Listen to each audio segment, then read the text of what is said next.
नमस्कार, स्वागत है आपका। मैं हूं आपके साथ सुमित गुप्ता। आप देख रहे हैं सुबह की 100 खबरें। बुलेटिन की शुरुआत में बड़ी खबर है। मुख्यमंत्री अशोक गहलोत के उदयपुर दौरे से जुड़ी। मुख्यमंत्री प्रदेश के पहले बर्ड पार्क का यहां पहुंचकर उद्घाटन करेंगे। सीएम गहलोत सुबह 10 बजे बर्ड पार्क का उद्घाटन करेंगे। सुबह 11 बजे विकास कार्यों का लोकार्पण करेंगे। कई विकास कार्यों का शिलान्यास भी करेंगे। R&T आयुर्विज्ञान कॉलेज में विकास कार्यों का लोकार्पण मुख्यमंत्री अशोक गहलोत करेंगे। बड़ी खबर मुख्यमंत्री अशोक गहलोत के दौरे से जुड़ी। कपिल मेरे सहयोगी उदयपुर से फोन लाइन पर जुड़ गए हैं। कपिल, मुख्यमंत्री अशोक गहलोत का उदयपुर दौरा, क्या कुछ कार्यक्रम?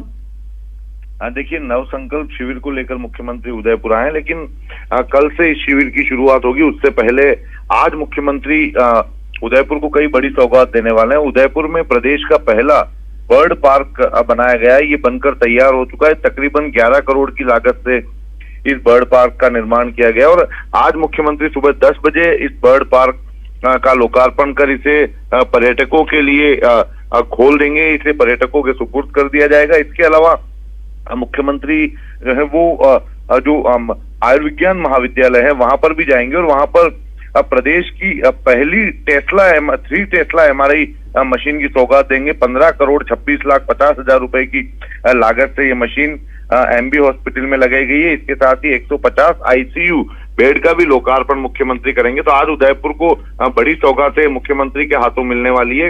इस कार्यक्रम के बाद में एक बार फिर मुख्यमंत्री ताज अरावली रिसोर्ट जाएंगे, जहां पर कल से होने वाले शिविर की तैयारियों को अंतिम रूप दिया जाएगा। जी, और कौन कौन प्रमुख चेहरे पार्टी से जुड़े हुए, सरकार सत्ता संगठन से जुड़े हुए ऐसे कौन से चेहरे होंगे जो मुख्यमंत्री के साथ मौजूद रहेंगे? देखिए, आज मुख्यमंत्री इन कार्यक्रमों में मुख्यमंत्री के साथ में PCC चीफ गोविंद सिंह डोटासरा मौजूद रह सकते हैं। इसके अलावा दूसरे जो पार्टी के जो मंत्री रामलाल जाट साथ में मौजूद रह सकते हैं। बाकी जो नेता उदयपुर पहुंच रहे हैं वे कांग्रेस के नव संकल्प शिविर में शामिल होने पहुंच रहे हैं। तो वे सभी ताज अरावली रिसोर्ट सीधे पहुंच रहे हैं। आज भी कई बड़े नेताओं का दिल्ली से आना प्रस्तावित है, जो कि दोपहर 2 बजे बाद में उदयपुर पहुंचेंगे, लेकिन वे सभी नव संकल्प शिविर में शामिल होने के लिए ताज अरावली रिसोर्ट पहुंचेंगे। ठीक है, शुक्रिया कपिल तमाम जानकारी के लिए। तो नव संकल्प शिविर कांग्रेस का और मुख्यमंत्री अशोक गहलोत उदयपुर दौरे पर प्रदेश के पहले बर्ड पार्क का उद्घाटन करेंगे। यहाँ पर मुख्यमंत्री सुबह 10 बजे इसका उद्घाटन किया जाएगा। कई विकास कार्यों का भी शिलान्यास करेंगे। और खबर हनुमानगढ़ से। हनुमानगढ़ जिले में VHP नेता पर हमला किया गया। हमले में VHP नेता सतवीर सहारण गंभीर रूप से घायल हो गए। हमले में नेता के साथियों को भी गंभीर चोट आई है। हमले के बाद इलाके में माहौल गर्मा गया। आक्रोशित लोगों ने सड़क पर जाम लगा दिया। घायलों को अस्पताल में भर्ती करवाया गया, जहां उनका इलाज जारी है। पुलिस ने 6 हमलावरों को हिरासत में लिया है। बताया जा रहा है कि मंदिर के सामने खाली जगह पर बैठे कुछ युवकों को समझाने के दौरान युवकों ने VHP नेता सतवीर सहारण पर हमला बोल दिया। राजू रामगढ़िया मेरे सहयोगी हनुमानगढ़ से फोन लाइन पर जुड़ गए हैं। राजू, कौन थे युवक? समझाइश करते ही, बात करते ही इतने आक्रोशित हो गए, गुस्सा आ गए कि हमला कर दिया VHP नेता पर? बताया जा रहा है कि जो नौहर के अंदर बाबा रामदेव मंदिर है उसके सामने कोई खाली जगह है और ये जो युवक है ये प्रतिदिन वहां जमघट लगाकर बैठा रहते थे और असामाजिक तत्व बताए जा रहे हैं ये युवक। और इस जो ये लोग रोज वहां बैठते थे, इनको समझाया जाता था बार बार कि आप यहाँ मत बैठा करें, मंदिर में महिलाएं आते हैं, बच्चे आते हैं, मगर ये लोग वहां से नहीं हटते थे। तो ऐसे में कल जो विश्व हिंदू परिषद के प्रखंड अध्यक्ष सतवीर सहारण अपने साथियों के साथ गए थे इनकी समझाइश करने कि आप यहाँ मत बैठा करें, तो उन्होंने इन पर हमला कर दिया। और हमला भी इतना घातक तरीके से किया गया कि जो सतवीर सहारण है वो पूरी तरह से घायल हो गए। उनको पहले नौहर चिकित्सालय भर्ती करवाया गया, फिर हनुमानगढ़ जिला चिकित्सालय लाया गया और फिर यहाँ से उनको बीकानेर रेफर कर दिया गया। इसके बाद आक्रोशित जो उनके समर्थक है, जो नागरिक है, उन्होंने नौहर रावलसर जो मार्ग है वो रात्रि को जाम कर दिया। इसके बाद पुलिस ने समझाइश की। जो 6 लोग हैं उनको हिरासत में लिया गया है। फिलहाल जो नौहर विधायक है वो समझाइश में जुटे हुए हैं और पुलिस भी मामला शांत करने में जुटी हुई है। और जो सतवीर सहारण है उनका बीकानेर में उपचार चल रहा है। जी, क्या हमला जब इन्होंने सतवीर सहारण पर किया, क्या हथियार उस दौरान काम में लिए गए? क्या इनके पास से कुछ हथियार भी बरामद हुए? राजू, ऐसा तो पुलिस ने नहीं बताया। पुलिस का तो यही कहना है कि हमला किया गया है, हो सकता है कि कुछ पत्थर या ईंटें इनसे हमला किया गया हो। फिलहाल पुलिस पूछताछ में जुटी हुई है और ये भी हो सकता है कि पहले से पूर्व नियोजित हो कार्यक्रम, मगर फिलहाल पुलिस जांच में जुटी। जिन 6 लोगों को हिरासत में लिया है, इनका इतिहास क्या कहता है? क्या कोई आपराधिक इतिहास रहा है इनका? ये अभी पुलिस ने इस बारे में कुछ भी नहीं बताया, मगर इतना जरूर है कि ये कुछ असामाजिक तत्व हो सकते हैं। जी, चलिए, शुक्रिया राजू तमाम जानकारी के लिए। राजू रामगढ़िया मेरे सहयोगी हनुमानगढ़ से फोन लाइन पर जुड़े। वीएचपी नेता पर हमला हुआ, सतवीर सहारण वीएचपी नेता इस हमले में गंभीर रूप से घायल।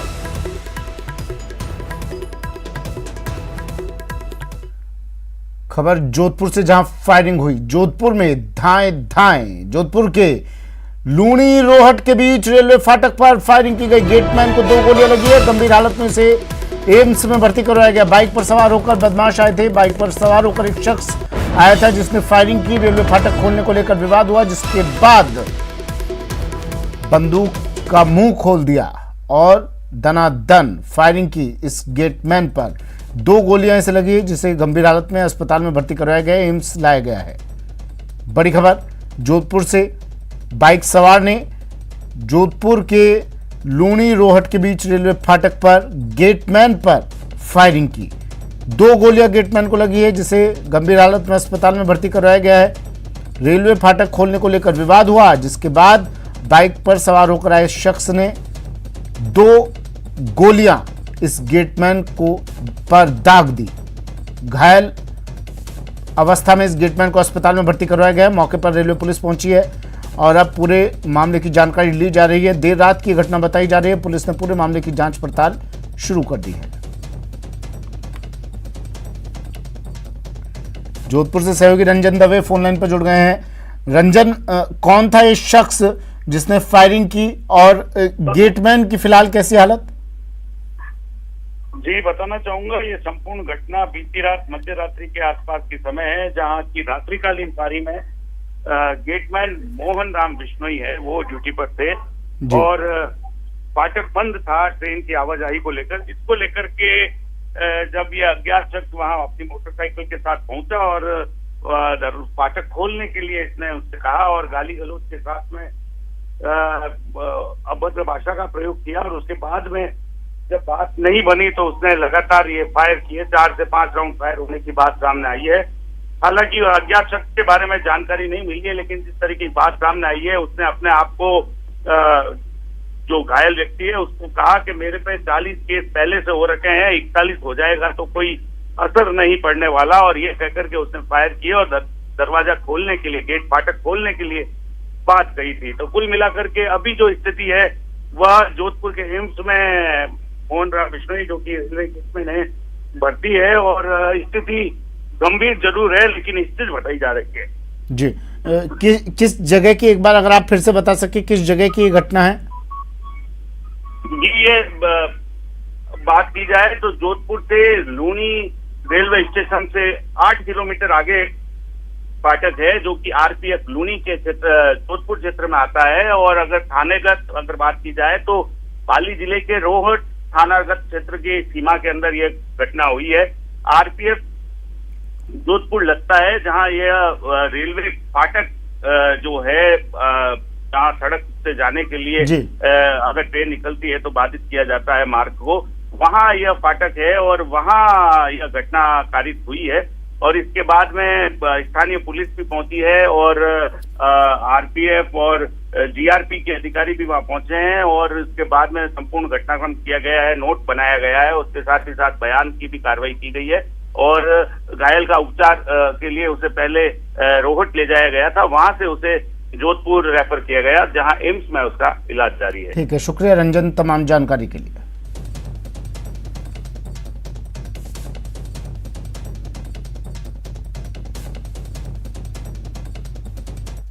एक और बड़ी खबर है, बेखौफ खनन माफिया बीकानेर से खबर। बीकानेर में खनिज अभियंता पर हमला कर दिया खनन माफिया ने। नकाबपोश लोगों ने अभियंता की गाड़ी रोकी। बज्जू रोड पर कैंपर गाड़ी से रास्ता रोका। मारपीट और धमकी देने का आरोप भी है। अभियंता ललित मंगल ने कोलायत थाने में मामला दर्ज करवा दिया है। खनन माफिया ने इसका वीडियो भी वायरल किया है। ये तस्वीरें देखिए वीडियो भी वायरल किया है खनन माफिया ने, ये बताने के लिए कि भाई हम कुछ भी कर सकते हैं, हमें न पुलिस का भय है न प्रशासन का खौफ, हमारे सामने आने की जुर्रत की तो यही अंजाम होगा। खनन माफिया ने बाकायदा खौफ फैलाने के लिए, दहशत फैलाने के लिए वीडियो बनाया और इसका वीडियो वायरल कर दिया। खनन माफिया के बुलंद हौसले, बेखौफ खनन माफिया बीकानेर में खनिज अभियंता पर हमला किया, बाकायदा वीडियो बनाया गया, वीडियो वायरल किया गया। अभियंता ललित मंगल ने कोलायत थाने में मामला दर्ज करवा दिया है। मारपीट और धमकी देने का आरोप लगाया। बज्जू रोड पर कैंपर गाड़ी से इन्होंने अभियंता की गाड़ी रोकी और फिर इसे अभियंता ललित मंगल को धमकी दी गई। बड़ी खबर।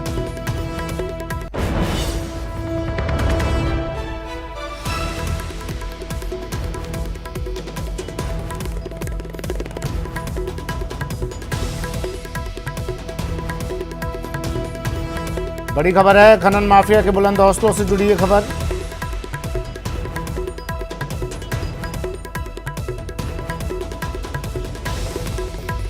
विक्रम मेरे सहयोगी हमारे साथ फोन लाइन पर जुड़ गए हैं। विक्रम, क्या ये पूरा मामला है और ये खनन माफिया के हौसले इतने बुलंद कैसे हो रहे हैं? जी देखिए सुमित, जो ये पूरा मामला है वो एक खनिज अभियंता के साथ जो है कुछ माफियाओं ने उन रास्ते में रोककर हमला किया है। और आपको मैं बता दूं कि बीकानेर जब सीएम अशोक गहलोत यहाँ आए थे तो उस दौरान जब जन सुनवाई में भी उन्हें इस तरह की शिकायतें मिली थी कि बीकानेर में जो अवैध खनन है वो बड़े पैमाने पर हो रहा है। और उसके बाद जो है सीएम ने अधिकारियों को एक कमेटी बनाकर इसे रोकने के निर्देश दिए थे। लगातार उसको लेकर कवायद चल रही थी। यहाँ संभागीय आयुक्त, जिला कलेक्टर और खनिज विभाग के अधिकारियों के साथ साथ जो आरटीओ और वन विभाग के लोग हैं उनकी एक टीम बनाई गई है और उसमें ये था कि जो अवैध खनन जो हो रहा है उस पर कार्रवाई की जाए। तो कल जब ये खनिज विभाग के जो अभियंता हैं ललित मंगल, इनके साथ में ये पूरी घटना हुई है। और जब ये जो जिप्सम का अवैध जो खनन होता है उसका मुआयना कर वापस जब बीकानेर लौट रहे थे तो बज्जू रोड पर जो सांखला फाटा है उससे कुछ ही दूरी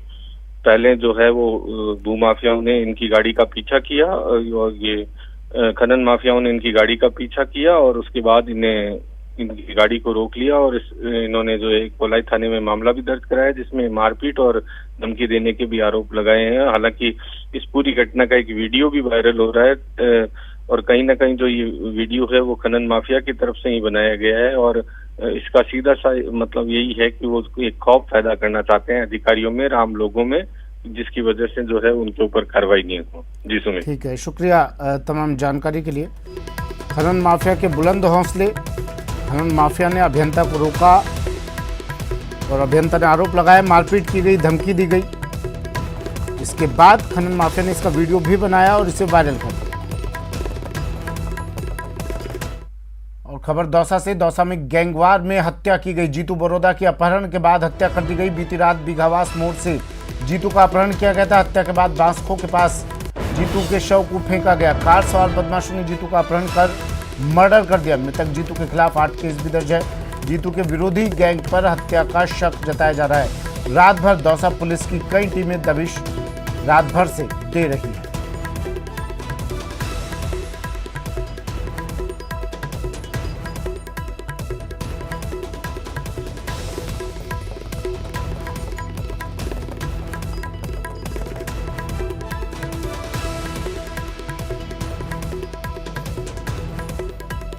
बड़ी खबर है, बीती रात बीघावास मोड़ से जीतू का अपहरण किया गया। जीतू बोरोदा की अपहरण के बाद हत्या कर दी गई। हत्या के बाद बांसखो के पास जीतू बोरोदा के शव को फेंक दिया गया। कार सवार बदमाशों ने अपहरण किया था। उसके बाद ये वीडियो भी कुछ तस्वीरें भी वायरल हुई हैं। इन लोगों ने जीतू बोरोदा के साथ मारपीट की, उसके बाद मर्डर किया और जब इस वारदात को अंजाम दिया जा रहा था उस वक्त ये कुछ तस्वीरें, कुछ वीडियो बनाए गए जिसे वायरल भी किया गया।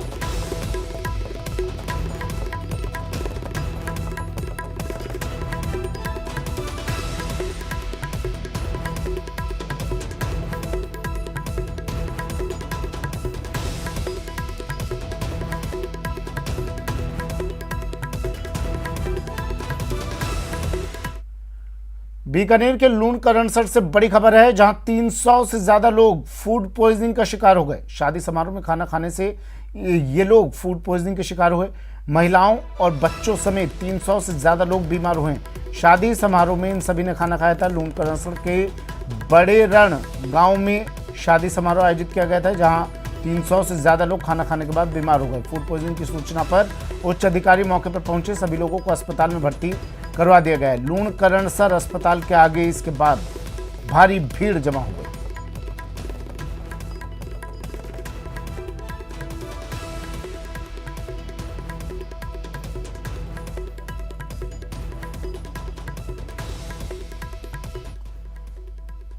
शोलो की विनाश लीला भी दिखाई दी। उदयपुर से एक खबर है, जहां ट्रेन में आग लग गई। खड़ी ट्रेन की बोगी में लगी आग। फतेहनगर रेलवे स्टेशन पर ट्रेन में आग लगी है। देखते ही देखते आग ने विकराल रूप ले लिया। एक तस्वीरें देखिए। कोविड वार्ड के रूप में इस ट्रेन को रिजर्व किया गया था। काफी लंबे समय से यहां पर खड़ी थी। पिछले कई दिनों से फतेहनगर स्टेशन पर यह ट्रेन खड़ी हुई थी।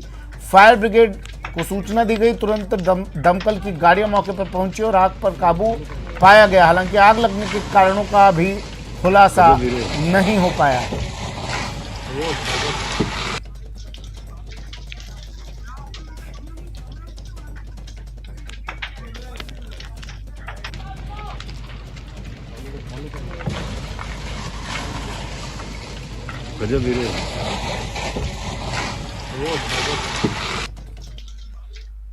खबर दौसा से। दौसा जिले के बांदीकुई में बीती रात एक ट्रांसफार्मर में आग लग गई। काफी देर तक ट्रांसफार्मर धू-धू कर जलता रहा। इधर वार्ड वासियों की सूचना के बाद विद्युत विभाग की टीम मौके पर पहुंची और दमकल को भी बुलाया गया। काफी प्रयासों के बाद आग पर काबू पाया गया।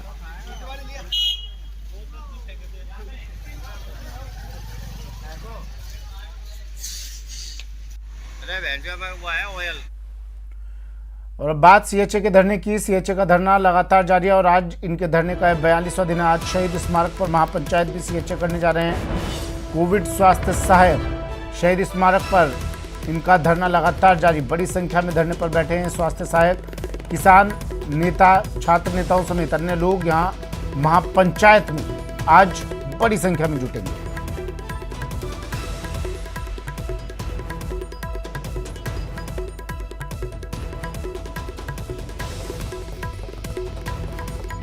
कोविड स्वास्थ्य सहायकों का धरना पिछले 42 दिन से लगातार जारी। आज किसान नेता, छात्र नेताओं समेत अन्य लोग भी महापंचायत में जुटेंगे। शहीद स्मारक पर ये धरना इनका जारी है पिछले 42 दिनों से और अब महापंचायत भी ये लोग करेंगे।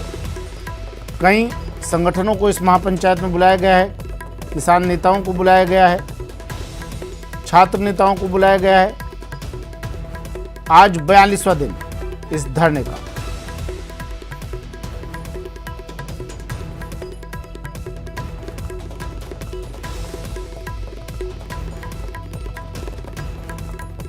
कोविड स्वास्थ्य सहायकों का धरना 42वां दिन। सीएचए शहीद स्मारक पर धरना दे रहे हैं पिछले 42 दिन से।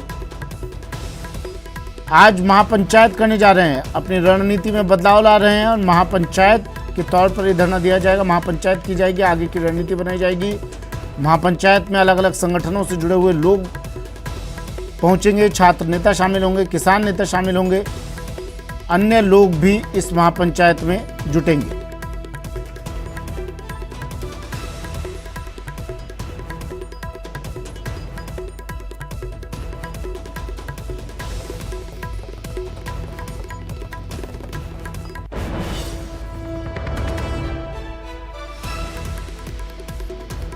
कोविड स्वास्थ्य सहायक करीब 28 से 30 हजार लोग यहाँ पर बैठे हैं। आप ये देखिए, 28 हजारों की संख्या में यहाँ पर कोविड स्वास्थ्य सहायक बैठे हैं। पिछले 42 दिनों से महिलाएं, पुरुष, बच्चों तक को लेकर ये लोग यहाँ बैठे हैं।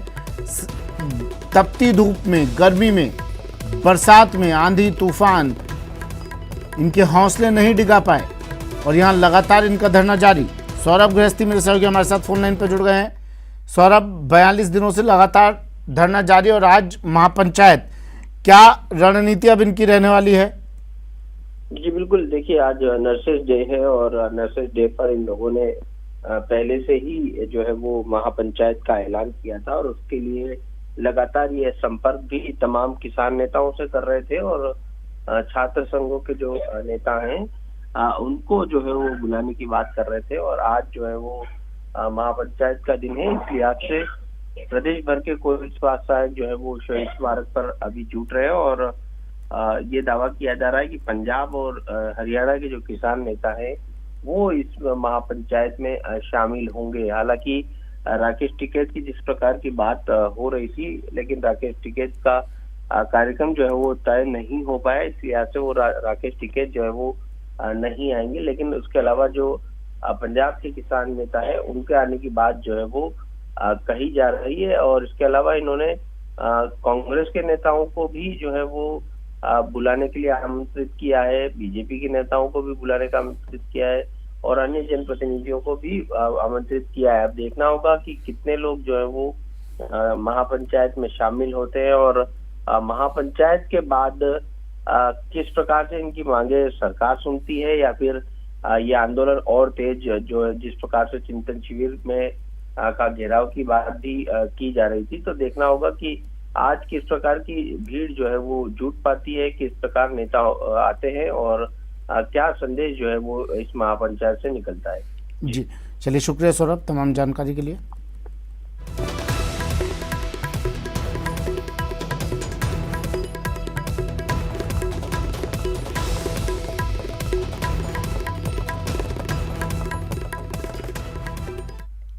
न्यूज 18 के एंकर अमन चोपड़ा को राजस्थान हाईकोर्ट के न्यायाधीश दिनेश मेहता की एकल पीठ से बड़ी राहत मिली है। जस्टिस मेहता की कोर्ट ने अमन चोपड़ा की गिरफ्तारी पर रोक लगा दी है। जज ने इस मामले में अमन चोपड़ा को निर्देश दिया है कि आगामी 16 तारीख को 11 बजे से 5 बजे तक डूंगरपुर थाने में उपस्थित होकर पुलिस जांच में सहयोग करे। इस दौरान अमन चोपड़ा के वकील सिद्धार्थ लूथरा ने कोर्ट से निवेदन किया है कहीं ऐसा ना हो कि अमन चोपड़ा जांच में सहयोग करने आए और इसी प्रकरण में कोई अन्य एफआईआर दर्ज कर पुलिस उन्हें गिरफ्तार कर ले, जिस पर कोर्ट ने निर्देशित किया कि इस प्रकरण में और दर्ज एफआईआर के मामले में भी अमन चोपड़ा को गिरफ्तार नहीं किया जा सकता। इस मामले की अगली सुनवाई 20 मई को होगी।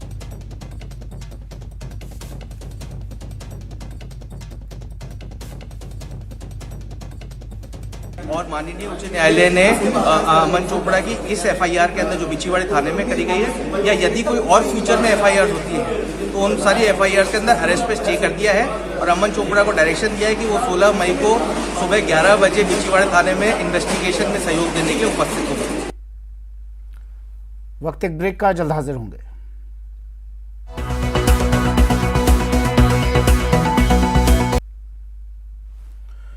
और अब बात कोटा से खबर है, जहां के मेडिकल कॉलेज में पहली बार किडनी ट्रांसप्लांट हुआ। बता दें कि जयपुर एसएमएस से आई डॉक्टर्स की टीम की मौजूदगी में ऑपरेशन थिएटर में किडनी ट्रांसप्लांट की प्रक्रिया पूरी हुई। पहले किडनी ट्रांसप्लांट में एक मां ने अपने 40 वर्षीय बेटे को किडनी देकर एक नया जीवन दान दिया।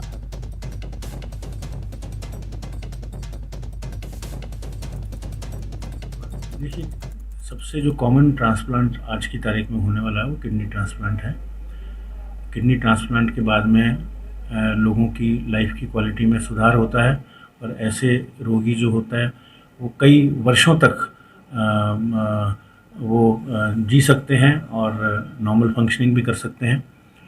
किडनी की अवेलेबिलिटी भी थोड़ी इजी होती है दूसरे ट्रांसप्लांट से।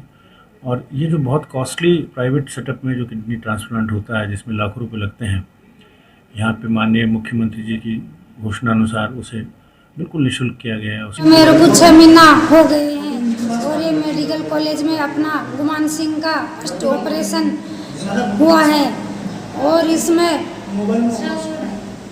किडनी किसने दी? उसकी माता ने किडनी दी है। ऑपरेशन हो गया? ऑपरेशन हो गया अपना। कोटा के मेडिकल कॉलेज में आज पहली बार किडनी ट्रांसप्लांट हुआ। नेनवा निवासी गुमान सिंह के किडनी ट्रांसप्लांट हुआ। गुमान सिंह की मां ने अपने बेटे के लिए किडनी देकर उनको नया जीवन दान दिया। हाड़ौती के लोगों को अब किडनी ट्रांसप्लांट के लिए देश के बड़े शहरों की ओर रुख नहीं करना पड़ेगा। कोटा से न्यूज 18 राजस्थान के लिए ओम प्रकाश मारू। फिलहाल इतना ही, दीजिए इजाजत, नमस्कार।